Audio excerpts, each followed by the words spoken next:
Hey guys, Dusty Baker here with Cross Timbers Bison. If you saw one of my previous videos, you probably watched us tear down an old dairy barn. Here's what's left. We got lots of cinder blocks here. I know it doesn't look very nice right now, but what's important is this concrete foundation. I think this concrete foundation is probably about 30 or 40 years old, and it's still in really good shape. So what we're gonna do is we're gonna use this for our bison handling systems. And I got a lot of questions on basically what is working bison. So what do I mean when I'm talking about working bison? So basically what it is we work our bison 2 times a year, once in the fall and once in the spring. That's how we do it here in southern Oklahoma. Some producers don't do it that way. That's just how we do it here because of the conditions that we're at, the climate, and things like that really kind of go into effect. So we do have to have some human intervention here with these bison. I know some people think, oh, you just let them go, let them roam and do their thing. Well, if you really want to have good quality bison and a good foundation herd and produce good animals, we have to have some human intervention. We have to bring them in and we have to give them vaccinations. We have to worm them and keep them as healthy as we can. And some of those vaccinations are going to prevent parasites and things like that because here in southern Oklahoma we have parasites. That's just natural. That's the way Mother Nature is, and we try to prevent parasites from spreading and destroying a bison herd because it can very quickly if you don't take care of it. And we also worm our animals just like a lot of producers, just like cattle do. And that is another thing, is we don't give our bison any additives, any hormone enhancers or anything like that like some cattle producers do. That is highly illegal as part of the National Bison Association. We do not do anything like that. We keep our bison the way they are and the way God made them. They're tough animals and they're survivors.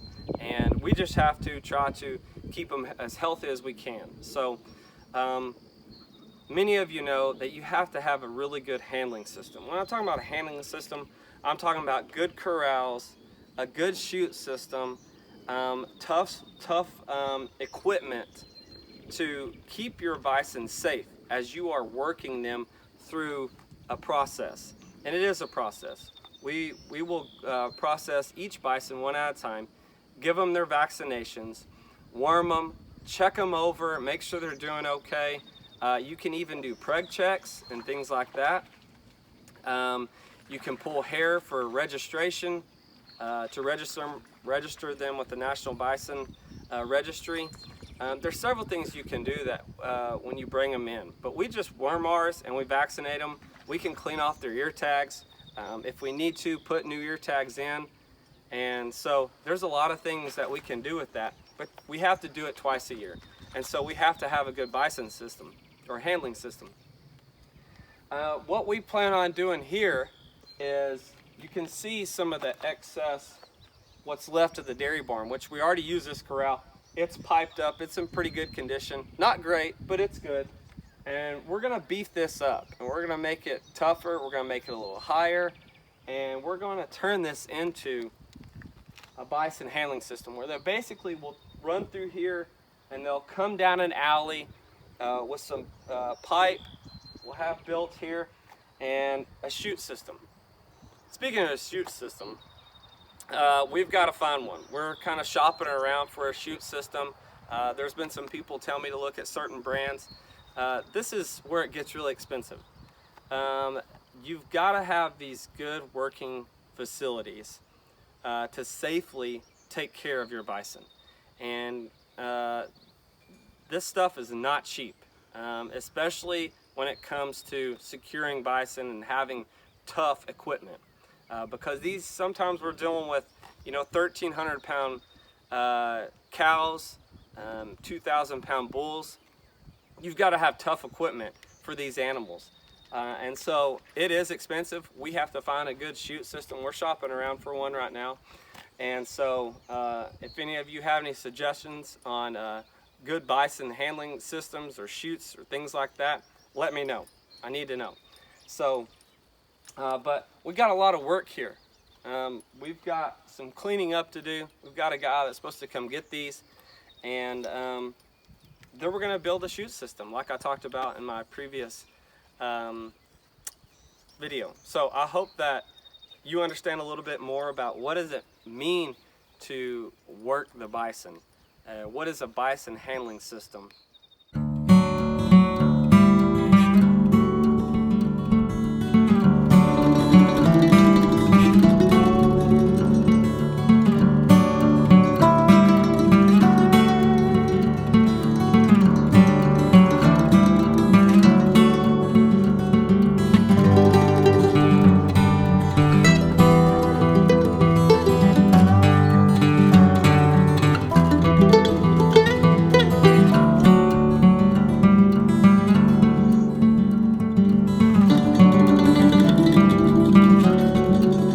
Hey guys, so this is our main corral system right here. It's piped up pretty well. We're gonna do some construction on this at some point and try to make this a little bit better. But this is basically where we feed from. You've seen some of my feeding videos of how we feed them and things like that, but this is the main feeding line. It's pretty muddy right now. We've had a lot of rain here lately, but this is also our main working corral. So whenever we want to work our bison, like I've talked about, we're going to bring them in here first. We're going to try to reduce as much stress on them as possible. If you don't already know, these bison, when you start to work them and start moving them around from pen to pen, they get pretty sketchy. That blood starts rushing in, and you see how calm mine are when I'm out in the pasture with them. That changes really quick when you get them in a pen and start to corner them. It changes really quick. You start to see the wild come out in them. And so part of the reason why we do feed them, and I do get out there with them, it's probably not always the safest, so don't take notes on that. So, but me being out there with them and around them and feeding them every day, that helps us in the future, especially when we work them. We want them to be as calm as possible because they do get stressed out. And we kind of were forced into this to try to make a move really quick. That's why we tore the old dairy barn down, is because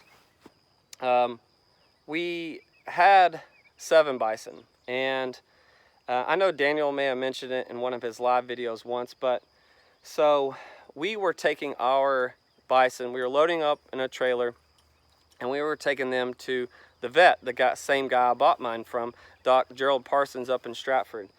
And we would load them up in the trailer. We would drive them about 25 or 30 minutes north of Sulphur to the vet, and he has a really nice system. He's been doing it for 30 years or so, maybe more, and he knows what the heck he's doing. He is a bison guru.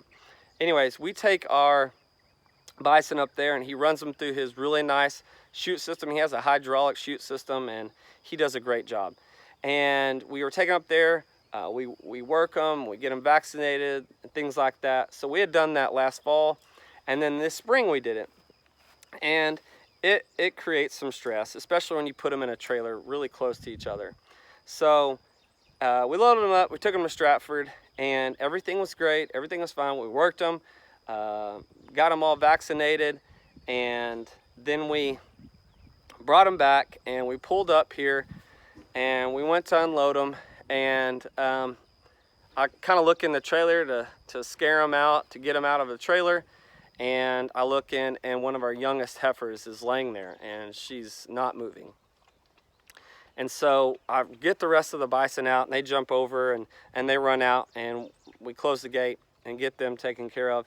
And I go inside the trailer, and I start to immediately poke her and try to see if she'll wake up. She's obviously dead at this point, and so I immediately call my vet.